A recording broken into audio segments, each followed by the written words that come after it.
तो हमने था तक चर्चा कर ली थी। था के बाद यानी था से हमने सारे कॉन्ट्रैक्शन समझ लिए थे, है ना। तो यानी अनुस्वर की डॉट से लगा करके था लिखेंगे, 5-6 की डॉट लगा करके हम था लिखेंगे तो उससे बीज हो जाता है, THESE। अभी आगे कंटिन्यू करेंगे। तो था के बाद क्या आता है, दा। तो हिंदी का जो दा होता है वही अंग्रेज़ी का डी होता है, तो हम उसको तो सब समझ चुके हैं हर तरीके से, तो उसको छोड़ देंगे। अब उसके बाद क्या आता है, धा आता है। तो धा लिखिएगा नीचे वाली लाइन में। धा से आप जब लिखेंगे तो धा लिखने के बाद डैश लगा करके लिखिएगा दा, यानी THE। धा लिखा 2 3 4 6, डैश लगाया, THE लिखा, तो यानी इसका मतलब हुआ कि धा से जो कॉन्ट्रैक्शन बना वो बना दा, है ना, THE। तो ये हो जाएगा। इसके बाद जो है धा के बाद क्या आता है, ना। तो जो हिंदी का ना होता है वही अंग्रेज़ी का एन होता है, तो उसे हम छोड़ देंगे। फिर पा यानी अंग्रेज़ी का पी, उसे भी छोड़ देते हैं। फा की बात करेंगे जो कि होता है 2 3 5।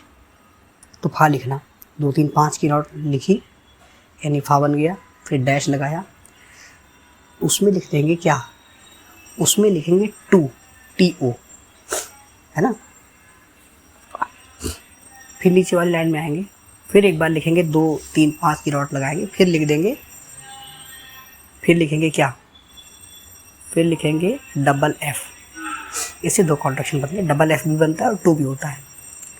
तो ये 2 कॉन्ट्रैक्शंस यहाँ से कंप्लीट हो जाएंगे। और इसके बाद जो है फा के बाद आता है बा। तो जो हिंदी का बा होता है वही अंग्रेज़ी का भी होता है, तो हम उसको भी समझ चुके हैं। अब भा को समझते हैं। देखिए भा जो होता है ना, भा से अकेले तो कॉन्ट्रैक्शन नहीं होता, लेकिन मिलके होता है, यानी 4 5 की डॉट। तो 4 5 की डॉट लिखेंगे और उसके जस्ट बगल में बिना कोई सेल छोड़े लिख देंगे यू। क्या लिखेंगे, यू, यानी भा लिखा और यू लिख दिया। 4 5 की डॉट लगाई और यू लिखा। डैश लगा करके क्या लिखेंगे, अपॉन, है ना। डैश लगा करके अपॉन लिखेंगे, UPON, अपॉन। ये हो गया। और इसके बाद भा के बाद माँ। माँ जो होता है वही अंग्रेज़ी का M होता है, तो छोड़ देंगे माँ। या जो होता है Y होता है, रा जो होता है वो R होता है, ला जो होता है वो L होता है, तो इन्हें भी हम छोड़ ही देंगे। और वाह जो होता है इसे भी छोड़ देंगे, क्योंकि जो वाह होता है वो वी होता है अंग्रेज़ी का, है ना। तो जो चीज़ें हम पहले कवर कर चुके हैं उन्हें हम छोड़ देंगे। इसलिए मैं जब तक लिखने को ना बोलूँ आपको लिखना नहीं है। अभी मैंने लिखने को नहीं बोला है, अभी मैंने केवल छोड़ने को बोला। यार अलावा की बात आता है, शाह आता है, शलजम वाला शाह। ठीक है, तो इसको क्या लिखेंगे, शाह लिखिए 1 4 6 की डॉट, यानी तालवी शाह जिसे आप कहते हैं ब्रेल की, उसमें शलजम वाला शाह। नॉर्मल लोगों के समझने के लिए, अगर आपके घर में कोई नॉर्मल है वो इस वीडियो को देख रहा है या इस ऑडियो को सुन रहा है, तो वो समझ सकता है कि मैं किस शाह की बात कर रहा हूँ। ठीक है, शलजम वाला शाह। उसको लिखेंगे 1 4 6 की डॉट, ब्रेल में डैश लगाएंगे और लिखेंगे SH। क्या लिखेंगे, SH।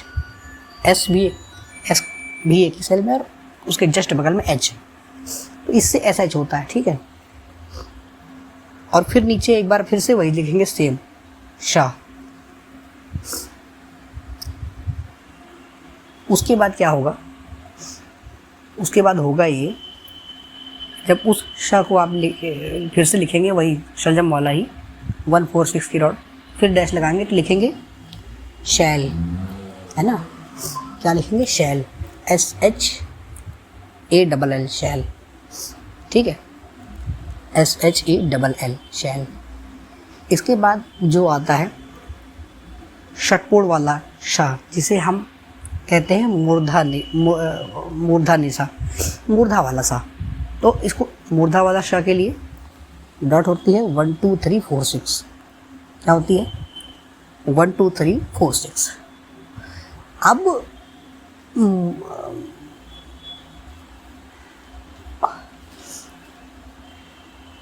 1 2 3 4 6 लिखा, डैश लगाया, तो डैश लगाने के बाद लिखा एंड, AND, यानी 1 2 3 4 6 लिखा डॉट, ये इससे बन गया मूर्धा वाला श, है ना। फिर डैश लगा करके लिखेंगे, क्या लिखेंगे, एंड, AND, ठीक है। इसके बाद आगे चलेंगे तो श के बाद क्या आया, श के बाद आया हा। अब देखो हा में क्या होता है, जो हिंदी का हा होता है वही अंग्रेजी का H होता है, तो हम कवर कर चुके हैं, छोड़ देंगे, ठीक है। अब हा के बाद क्या आया, क्ष। क्ष जो होता है वही अंग्रेजी का Q होता है, तो हम इसे भी कवर कर चुके हैं, छोड़ देंगे। अब त्रा अपने यहाँ नहीं होता है, ज्ञा की बात करेंगे, ज्ञा लिख लेंगे नीचे, उसी के जस्ट नीचे जहाँ हमने पहले लिखा था, तो श लिखा था उसके जस्ट नीचे लिख लेंगे ज्ञा। तो ज्ञा लिखने के बाद, यानी जब हम ज्ञा लिख लेंगे 156 की डॉट से ज्ञा होता है, तो ज्ञा लिखा, और ज्ञा लिखने के बाद डैश लगाएंगे, लिखेंगे विच, WHICH, विच। तो ज्ञा से क्या हो गया, विच हो गया। फिर नीचे आएंगे, नीचे वाली लाइन में, तो नीचे वाली लाइन में आने के बाद फिर से हम क्या लिखेंगे, लेकिन पहले लगाएंगे .5, .5 लगा करके जस्ट बगल में क्या लिखेंगे, विदाउट एनी स्पेस, तो कहलाएगा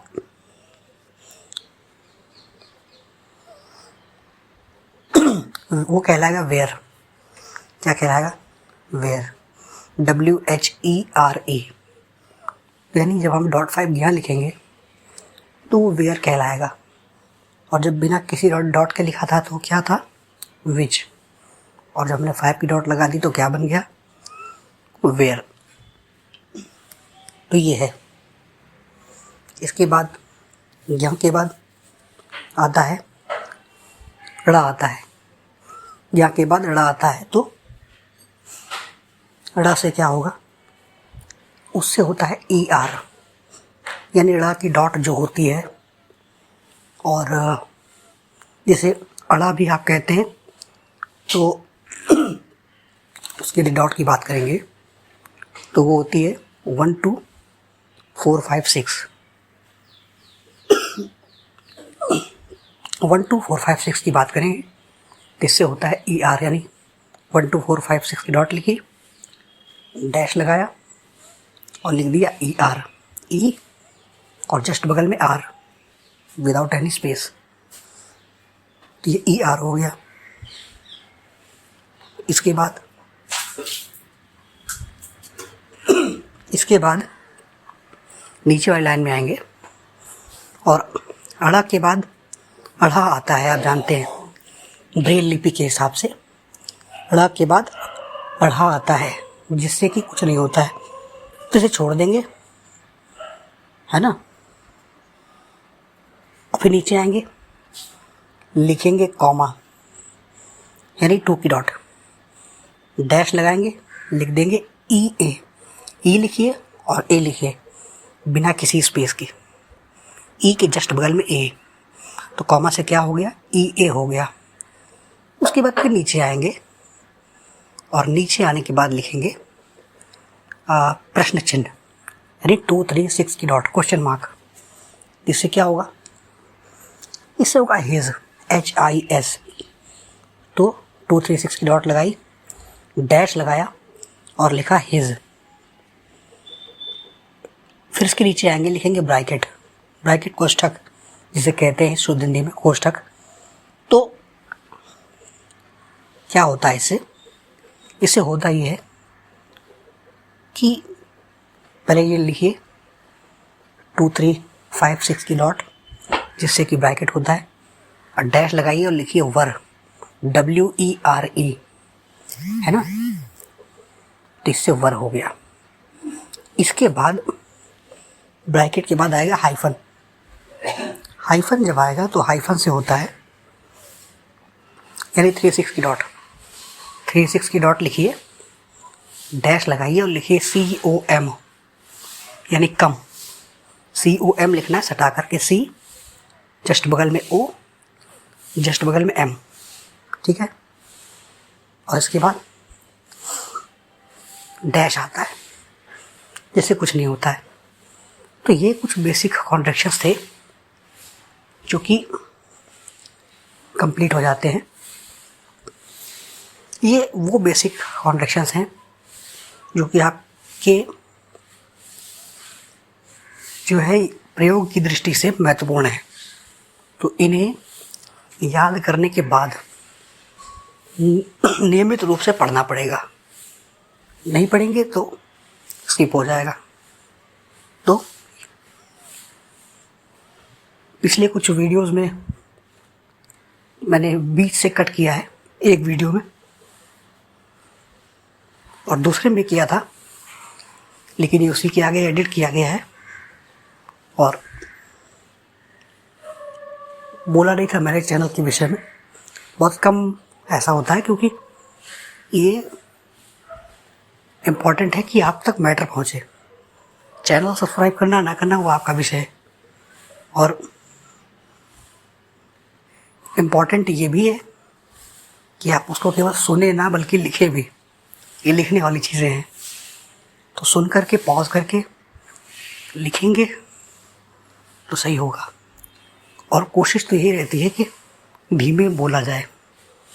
तो आप पॉज करके अगर लिखना चाहें तो लिख भी सकते हैं। मुझे नहीं लगता कि मैंने इतना तेज़ शायद बोला होगा कि ना लिखा जा सके। अगर पिछले कुछ वीडियोस में ऐसा हुआ है तो जिस भी वीडियो में ऐसा हुआ है आप उसके कमेंट सेक्शन में लिख सकते हैं, और जब आप लिख देंगे तो उसको फिर से री अपलोड कर दिया जाएगा।